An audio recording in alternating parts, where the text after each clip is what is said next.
saúde a igreja com a graça e a paz de nosso Senhor Jesus. Amém?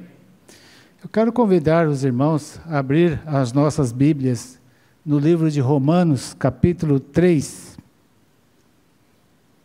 a partir do verso 9. Estamos caminhando nesse tempo no livro de Romanos. Justamente nós estamos na parte que está falando sobre o homem e o seu estado de condenação, a depravação do homem e o seu estado perante Deus sem Cristo. E Paulo vem arrazoando sobre esse tema, e agora ele vem e afunila tudo o que ele vem falando desde capítulo 1, verso 17 e 18. Capítulo 3 de Romanos, a partir do verso 9. Diz assim a palavra do nosso Deus: que se conclui? Temos nós qualquer vantagem?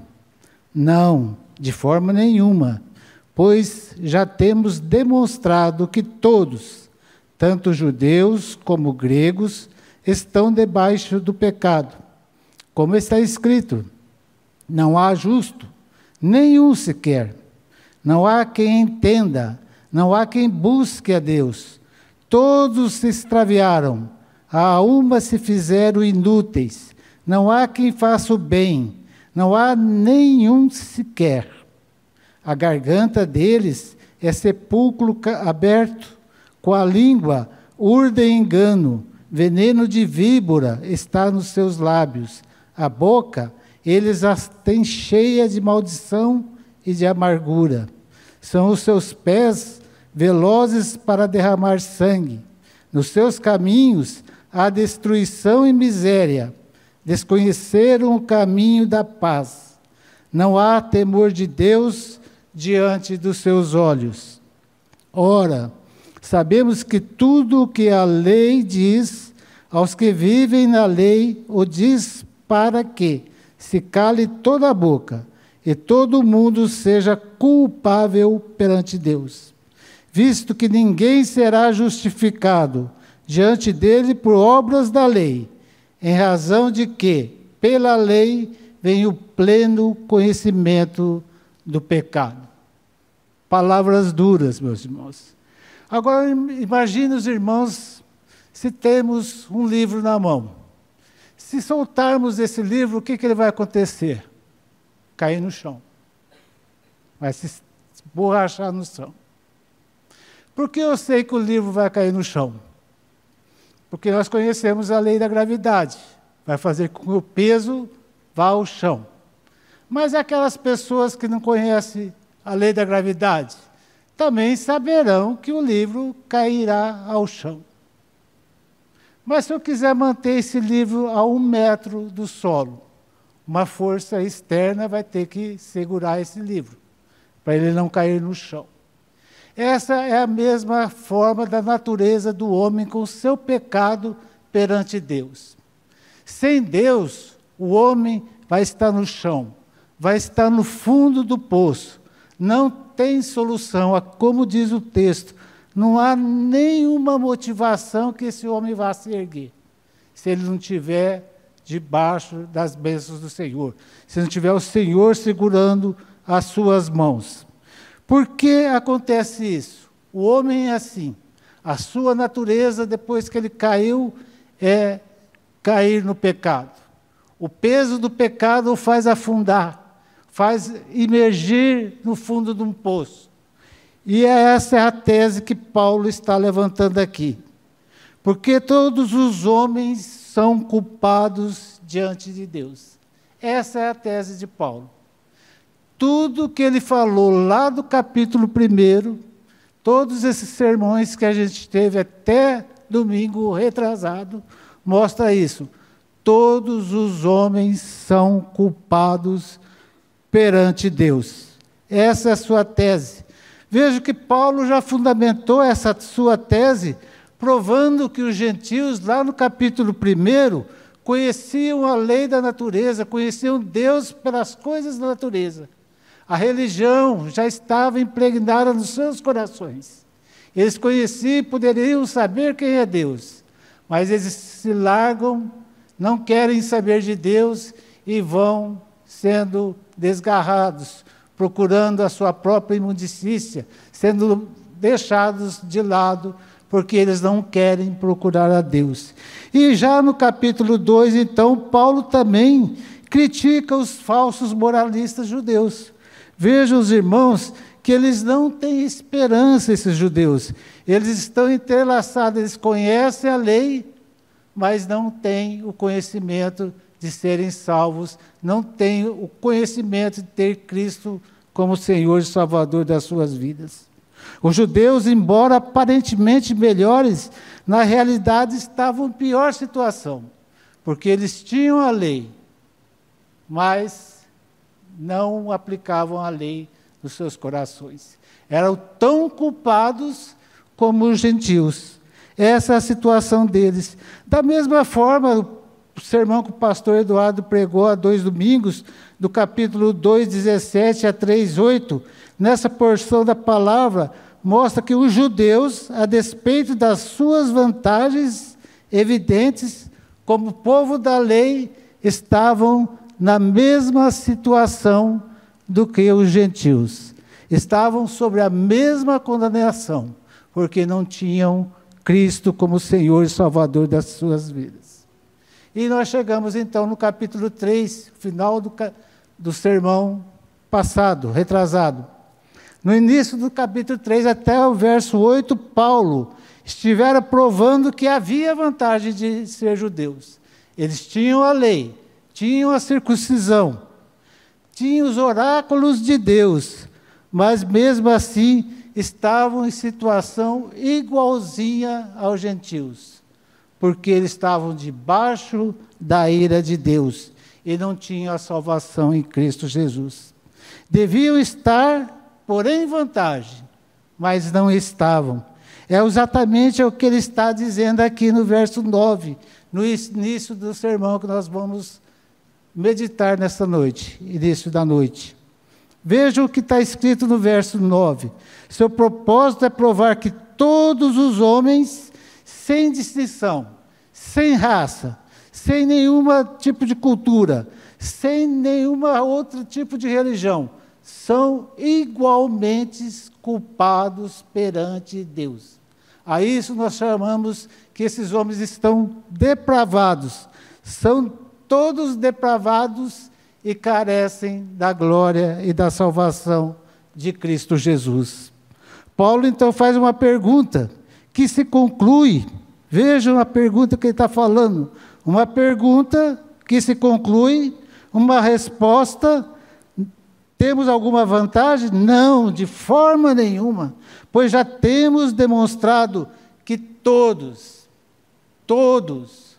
homem, adulto, menino, criança, mulher, todos estão debaixo da ira de Deus, estão com seus pecados os afundando no lamaçal, levando aos infernos, porque carecem da salvação em Cristo Jesus. É uma situação deprimente. E é isso que Paulo, então, nesse resumo do capítulo 3, de 9 a 18, vai mostrar a situação do homem, o seu estado de depravação, o seu estado que ele está agora, a sua culpa. Todos sem Cristo estão então perdidos, estão caminho para o inferno. A pessoa sem Cristo é uma pessoa que está depravada, está caminhando a passos largos para o inferno. A depravação e a culpa, então, pode ser vista nessa distorção da perversão do homem que Paulo, então, vai mostrar aqui. Ele vai mostrar nesse texto o homem com a sua depravação com relação ao relacionamento com Deus, ao relacionamento com eles mesmos e também a situação desse homem depravado perante o tribunal de Deus. É esse que nós queremos meditar. Vamos considerar, então, alguns pontos aqui. Primeiramente, nós vamos ver dos versos 10 ao 12. A depravação é vista no relacionamento do homem com Deus. Paulo, então, usa nesses versos de 1 a 3, de 10 a 12, o texto que nós lemos na devocional. Ele usa o que foi falado por Davi lá no Antigo Testamento, no Salmo 14 e também no Salmo 53. Se os irmãos observarem esses salmos, eles vão falar justamente sobre isso, para explicar a situação do homem perante Deus. E assim está escrito: não há justo, nenhum sequer, não há quem entenda, não há quem busca a Deus, todos se extraviaram, a uma se fizeram inúteis, não há quem faça o bem, não há nenhum sequer. Irmãos, é isso que é dito no Salmo. Quando a gente olha lá em Gênesis capítulo 6, verso 5, a gente vê Deus falando e olhando os homens depois que ele cai do Éden. Diz assim o verso 6, capítulo 6, verso 5. Viu o Senhor que a maldade do homem se havia multiplicado na terra, e que ele era continuamente mau. Todo o seu desígnio do coração. O homem, depois que caiu, era mau. E esse quadro, então, que Paulo pinta do homem depravado, é um quadro assustador. Quando olhamos o homem sem Cristo, e ele vai enumerar agora a situação e como é este homem, é um quadro que nos assusta. Se algum de vocês, ou algum de nós, hoje ainda, tiver alguns desses sentimentos da nossa vida, olhem com cuidado a sua salvação. Olhem com cuidado se vocês são salvos em Cristo Jesus. Então, Paulo vai pintando esse quadro e vai mostrando como é o homem depravado. Vejam que ele começa um ponto interessante. Veja, não há um justo. Nenhum ser humano está isento do defeito, do pecado, da sua perversão. A palavra é forte. Nenhum justo sequer. Vejam, nenhum que tenha um princípio bom, honesto de virtude, ou governado por tal princípio, ninguém que retenha qualquer coisa é justo perante Deus, se não tiver a salvação em Cristo Jesus. Nenhum sequer, meus irmãos. Mesmo aqueles que através da graça são justificados e santificados, não são de nenhum modo também justos por natureza deles mesmos. São justificados por quem? Pelo Senhor Jesus Cristo. Pela fé em Cristo Jesus, são considerados justos. Então, não há um homem justo sequer. Além disso, não há justo sequer, outro ponto que Paulo enumera: não há ninguém que entenda, verso 11. Ninguém entende a palavra de Deus. Senão o Espírito Santo que capacita a pessoa a entender a palavra de Deus, as pessoas não entendem. Falam que o livro aqui é um livro ultrapassado. Falam que a palavra de Deus é um livro que não tem entendimento nenhum. Mas é o Espírito Santo que nos capacita e nos ilumina a conhecer a palavra de Deus. Vejam, meus irmãos, a falta está na corrupção do entendimento. A pessoa fica cega, depravada e é pervertida. É assim a situação do homem que não tem Cristo. Além disso, ele vai afunilando. Veja que quadro deprimente. Veja que ele continua: ninguém que busque a Deus.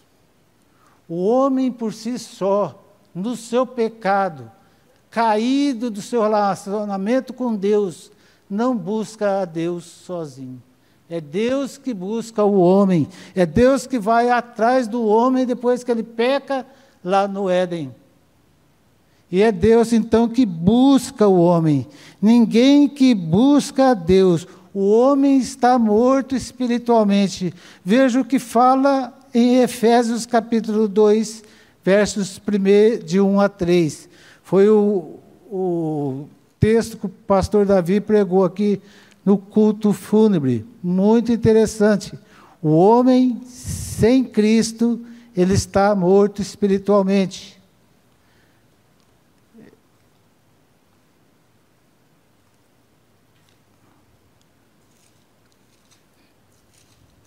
Diz assim a palavra de Deus: Ele vos deu vida, estando vós mortos nos vossos delitos e pecados. O morto espiritual fala? Não. É só por intermédio do Espírito Santo que esse homem vem ao encontro de Cristo Jesus. Então ele continua, não há ninguém que entenda. E ele vai ainda mais, não há ninguém que busca a Deus, também ele vai ainda mais. Juntamente se fizeram inúteis. Verso 2. É uma situação totalmente depravada do homem. Não há ninguém. Aqueles que abandonaram a Deus, logo não servem mais para nada. Nós estudamos isso no capítulo 1, a partir do verso 18 até o final do capítulo. Os homens, Deus foi deixando aos homens a sua própria imundicícia, a seu próprio pecado, cada um fazendo os seus erros, as suas falhas, homem com homem, mulher com mulher, com vários outros pecados que foram enumerados. E dessa forma o homem sem Deus. E ainda mais uma coisa mostra aqui nesse quadro do homem depravado. Veja que ele termina assim: não há quem faça o bem. O homem depravado, o homem sem Cristo, não há aquele que faça o bem. As suas obras não são obras que agradam a Deus. Eles não procuram fazer as suas obras só meritórias. Há muita gente que Deus usa para fazer o bem, mas não é essas obras que agradam ao Senhor. Vejam que ele está continuando, no princípio e no fim, de maneira que se pode dizer, não há ninguém que faça o bem. Todo defeito está na moral do homem. Ele é pecaminoso, ele é depravado, e ele está lá no fundo do poço, caído, com todo o seu pecado em cima dele, morto espiritualmente, não pode fazer mais nada. Esse é o quadro do homem depravado. As Escrituras afirmam que não há nenhum justo, nem sequer um que busca a Deus. E aí vem uma reflexão para nós. Será que nós somos a única exceção? Sem Cristo nós somos justos? Não, meus irmãos. Nós não somos justos perante Deus. Se não for Cristo que nos justifica do pecado, nos traz ao relacionamento com Deus, o nosso caminho, o nosso pecado nos leva ao inferno. Se nós não temos Cristo na nossa vida, o nosso caminho é a perdição eterna. É o caminho da vida com Satanás. É um caminho que todos estão caminhando, aqueles que não buscam o Senhor Jesus como Salvador. Vejam, os humanos se adentraram nesse mundo. Por causa do pecado de Adão, todos pecaram. E todos carecem de quê? Da graça do Senhor Jesus. Do Senhor Jesus na sua vida. Deus enviou o seu Filho, nascido de mulher, para resgatar aquele homem que estava perdido, morto espiritualmente. E pela graça do Senhor Jesus, todos que creem são salvos. Como vemos essa negridão com muitas pessoas que não conhecem a Cristo como Salvador. Tem que dar aquela dor no nosso coração. Quantas pessoas estão no mundo indo direto para o inferno? O que nós estamos fazendo? Se nós somos salvos, isso aqui tem que machucar o nosso coração, nos levar a pessoas que necessitam do Evangelho, pessoas que carecem de Senhor Jesus como Senhor e Salvador das suas vidas. É disso que nós necessitamos, meus irmãos. Todos sem Cristo estão depravados. Todos sem Cristo estão sem relacionamento com Deus. É a situação do homem. Ele é depravado perante Deus, aquele que não tem a Cristo. E há só uma solução para voltar a esse relacionamento com Deus: Jesus Cristo. Paulo, então, enumera aqui a depravação do homem com relação ao relacionamento com Deus. E veja que parece que ele não ele não termina na pintura desse quadro que ele está falando do homem depravado. Veja que do 13 a 17, ele vai falar da depravação do homem na conduta dele, na sua conduta. Paulo aqui é duro no seu discurso. Paulo aqui ele poderia falar de vários pecados, promiscuidade, adultério, pornografia, tantos e tantos outros pecados. Mas aqui Paulo quer mostrar só 2 pontos interessantes, com relação à fala do homem e com relação ao relacionamento com o outro ser humano. Veja que Paulo está falando, ele não quer que descrever uma relação interminável de pecados, mas ele fala de um pecado que nós temos. O homem depravado sem Cristo tem esse pecado. E nós, ainda que somos salvos, temos ainda essas manchas nos nossos corações. Vejamos que fala aqui os versos. Não há parte sã no nosso corpo. O homem está chagado da cabeça aos pés. Seu corpo é uma fábrica de pecados. Nós somos uma fábrica de pecados. Veja que ele começa, a primeira palavra que nós temos na nossa boca é crueldade. Veja que ele está falando, sua garganta é um sepulcro aberto, pronta para engolir o pobre inocente, aguardando uma oportunidade de tragar uma pessoa indefesa. Quantos de nós somos cruéis na nossa fala? Quantos de nós somos cruéis quando vemos algum defeito de algum irmão, falamos abertamente com o outro? Nossa boca é um sepulcro aberto, esperando um momento para tragar a outra pessoa, ofender a outra pessoa, machucar a outra pessoa. É essa a situação do homem sem Cristo. Mas aqueles que são salvos, que estão salvos, têm um pouco ainda desse pecado arraigado nos seus corações. E aí ele tem que entrar no processo de santificação, buscando melhorar a sua situação perante Deus.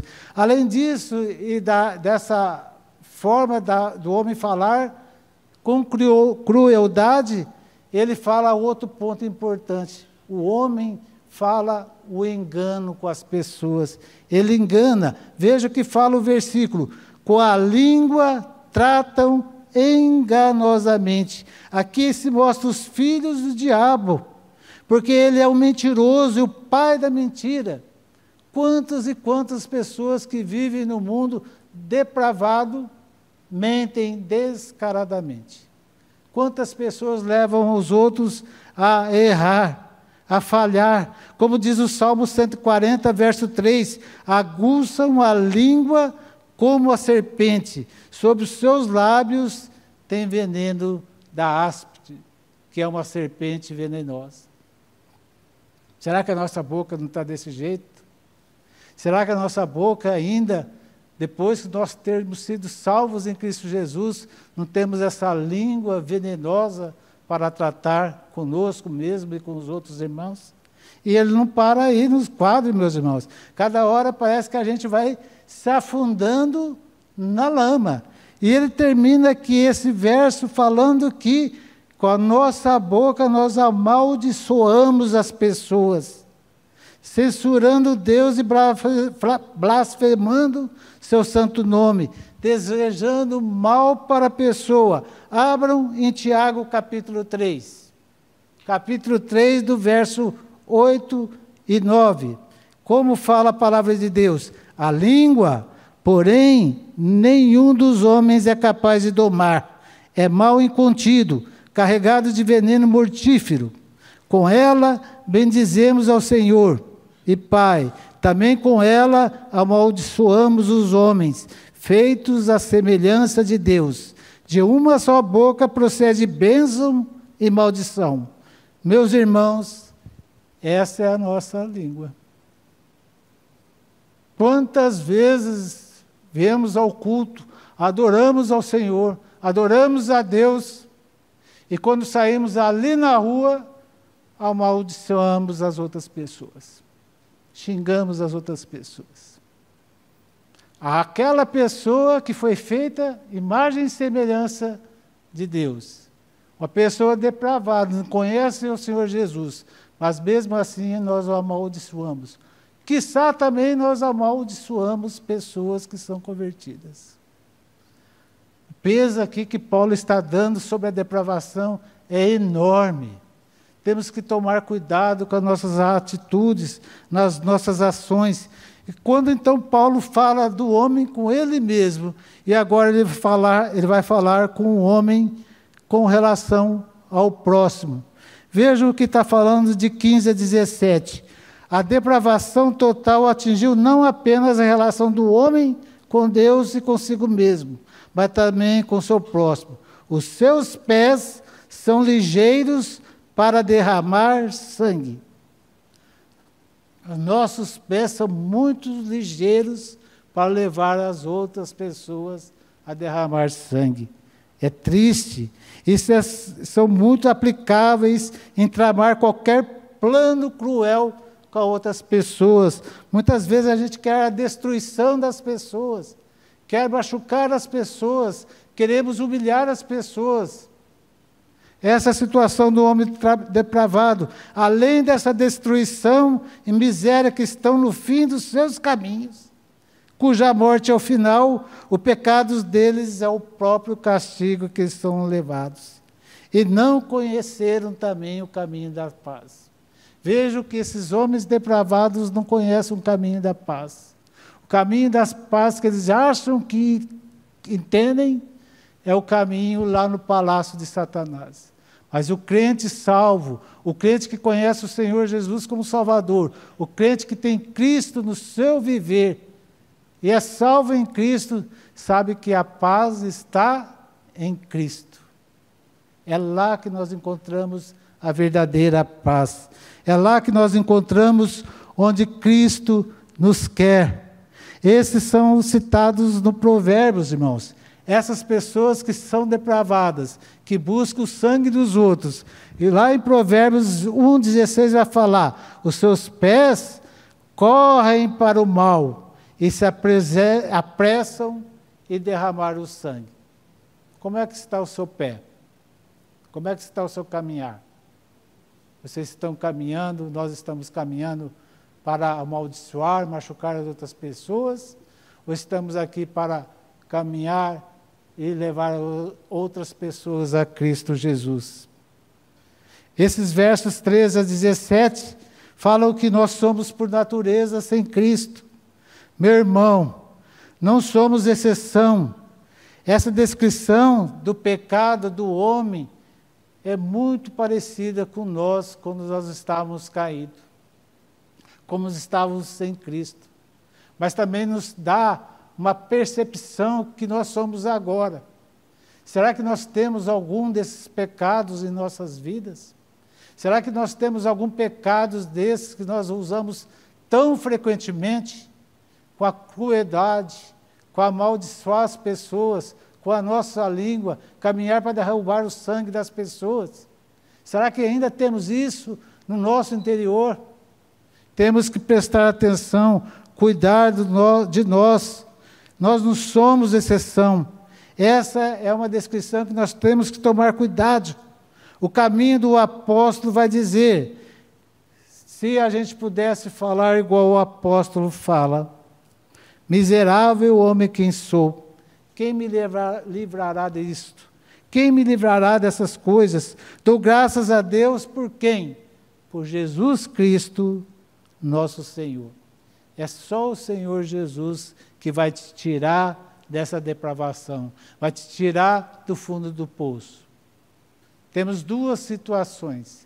As pessoas que não conhecem Cristo, que não têm o Senhor Jesus como Salvador, a sua natureza está lá no fundo do poço, caído lá no fundo do lago. Agora, as pessoas que são salvas ainda guardam esses pecados arraigados nos seus corações.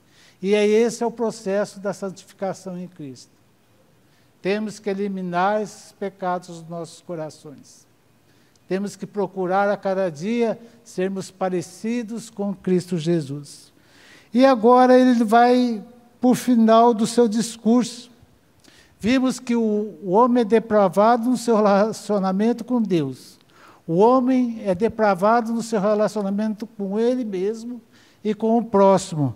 E agora ele vai falar que o homem, a sua depravação é vista no tribunal de Deus. Nós estamos indo e caminhando para o tribunal de Deus. Vejam, Paulo conclui sua tese, levando judeus e gentios à beira do tribunal de Deus.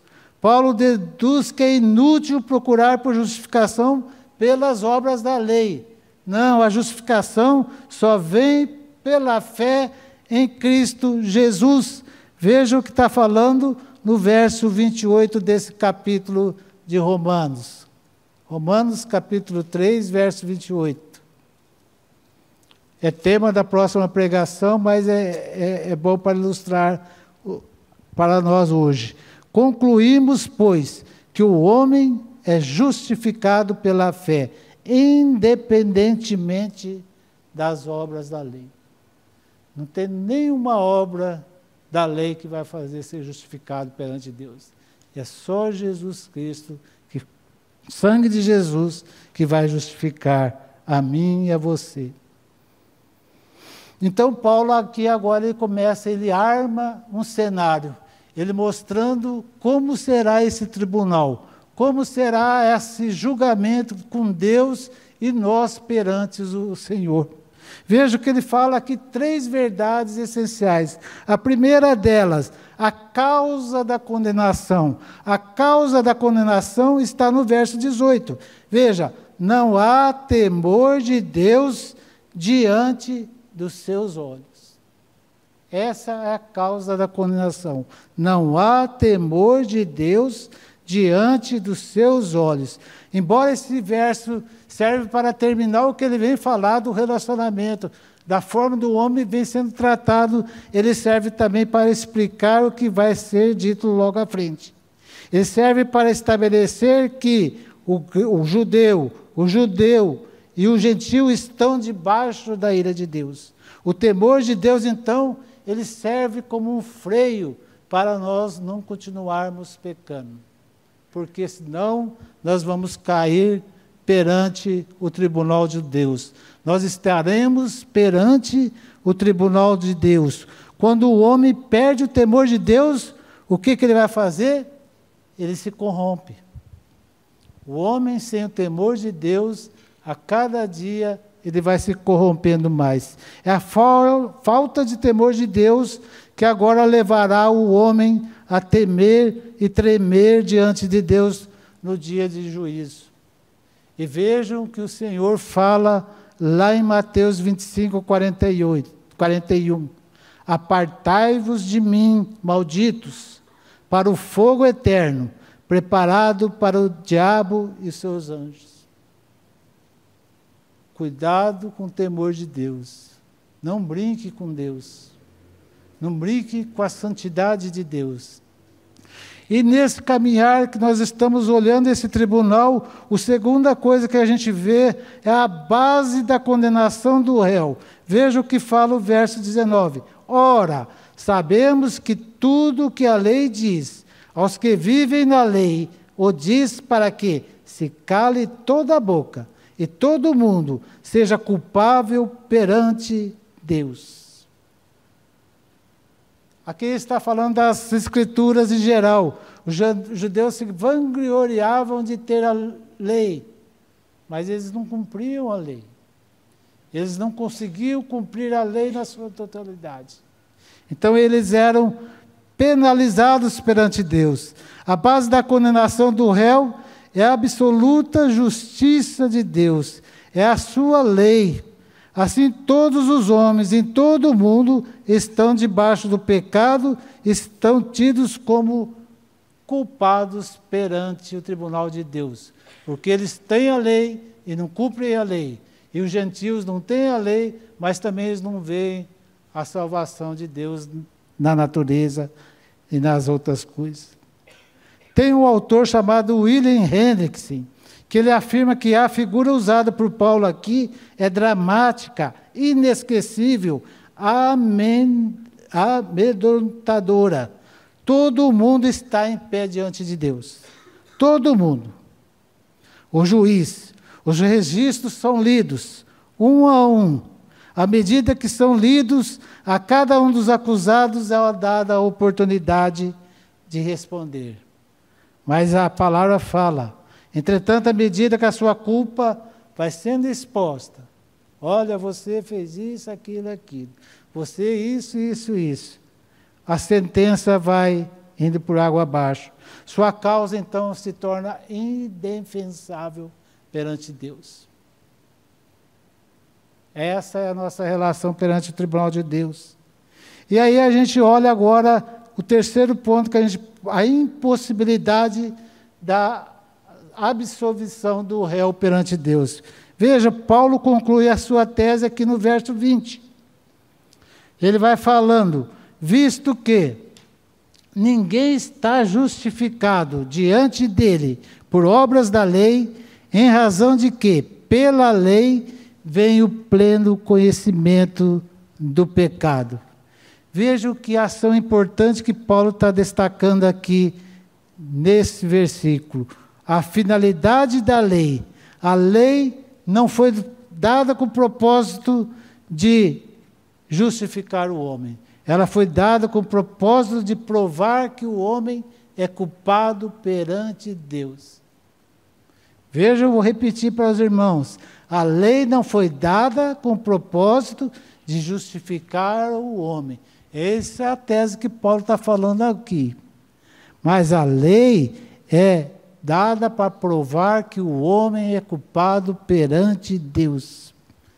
Lutero, com relação a esse versículo, quando ele vai estudando esse versículo, ele fala um negócio importante. O principal motivo da lei é fazer que os homens sejam melhores, não melhores, mas piores.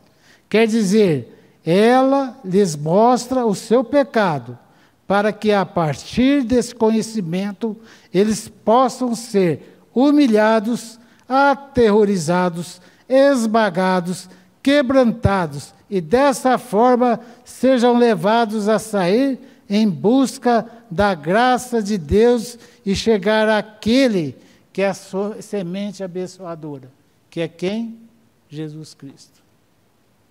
É só Jesus que nos justifica perante Deus. Paulo fala que ninguém será justificado diante de Deus por obras da lei. E é isso que ele vem falando até aqui. Tanto os gentios como os judeus, todos, podem conhecer a lei, podem não conhecer a lei, estão todos no fundo do poço, do seu pecado. Não são justificados por obra nenhuma. Só tem uma solução para essas pessoas. E qual a solução? Está, meus irmãos, dos versos 21 ao 26. Eu quero concluir essa mensagem falando e mostrando para os irmãos aonde há a única solução para todo e qualquer homem depravado. Qualquer homem que carece de Jesus. Qualquer homem que tem necessidade da salvação. Veja o verso 21. Mas agora, sem lei, se manifestou a justiça de Deus, testemunhada pela lei e pelos profetas. Justiça de Deus mediante a fé em Cristo, para todos e sobre todos os que creem, porque não há distinção, pois todos pecaram e carecem da glória de Deus, sendo justificados gratuitamente por sua graça, mediante a redenção que há em Cristo Jesus, a quem Deus propôs no seu sangue como propiciação, mediante a fé, para manifestar a sua justiça, por ter Deus, na sua tolerância, deixado impunes os pecados anteriormente cometidos, tendo em vista a manifestação da sua justiça no tempo presente, para ele mesmo ser justo e o justificador daquele que tem fé em Cristo Jesus. Se nós pegássemos uma dobradiça, uma porta, a gente pegasse do verso 18, do capítulo 1, até o verso 20, do capítulo 3, a gente veria como o homem depravado. E se acabasse aqui, nesse ponto, nesse versículo 20, todos, judeus e gentios, estariam indo para o inferno. Mas aqui, a hora que você vira a dobradiça, você vê a salvação. Somos justificados por Jesus Cristo. Jesus é a nossa expiação. Jesus nos salvou, derramou o seu sangue para nos livrar dos pecados.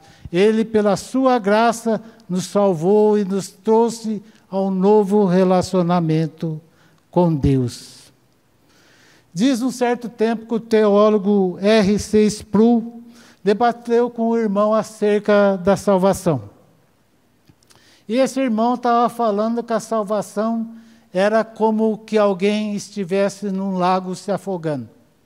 E Jesus ali do lado de fora jogasse a corda para essa pessoa que estava se afogando. E qual então seria o papel, o trabalho do homem? Segurar a corda. O papel do homem, então, o mérito dele seria segurar a corda para ser salvo. Sproul falou, não, meu amigo, você está enganado. A salvação não é isso. A salvação, sabe o que é? Imagine esse mesmo homem, lá no fundo do lago, morto, afogado, sem respiração nenhuma mais.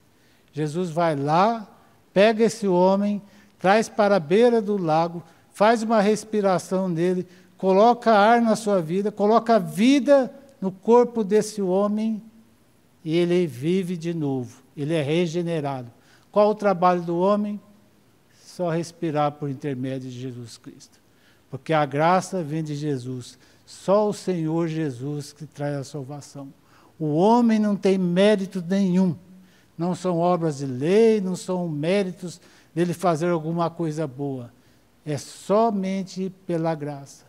O homem depravado só tem uma solução: Deus ser gracioso com ele. Amém? Que Deus nos abençoe. Vamos orar, meus irmãos. Pai querido, graças te damos para essa noite. Te agradecemos agora pela sua palavra, Senhor. Por essa palavra que o Senhor nos trouxe, mostrou como éramos antes de Cristo. Éramos pessoas mortas espiritualmente, depravadas, perdidas, Senhor, rumo ao caminho do inferno. Mas pela sua graça derramada, por ter enviado seu Filho amado para morrer por mim e por cada irmão que creu que Jesus é Senhor da sua vida e Senhor e Salvador. Nós te damos graças, Senhor, que a sua palavra está explanando isso.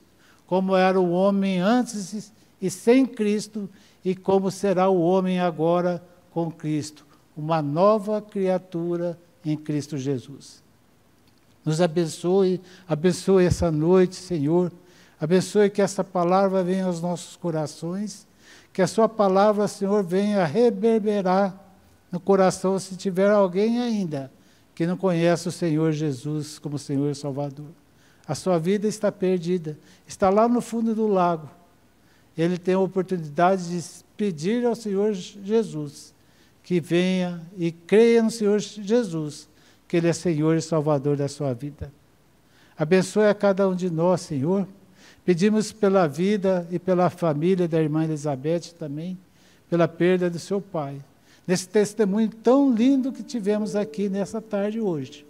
Um homem que durante 80 anos, a sua única vontade era cada dia pregar o Evangelho a todo momento. Testemunho lindo que ele deixa para tantas gerações, para a sua igreja. Quando será que nós faremos dessa maneira, Senhor?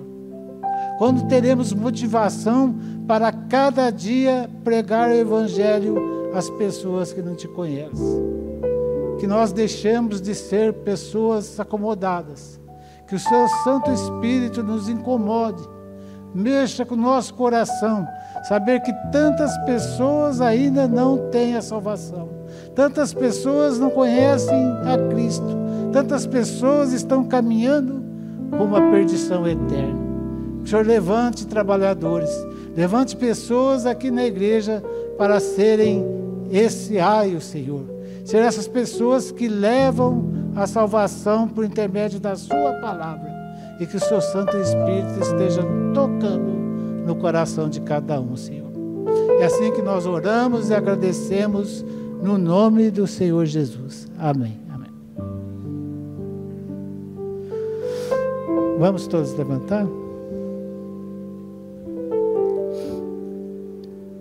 Que a graça do nosso Senhor e Salvador Jesus Cristo, o amor incomensurável de Deus Pai Todo-Poderoso e as consolações do Santo Espírito estejam com todos até a volta bendita e por toda a eternidade com o Senhor Jesus. Amém.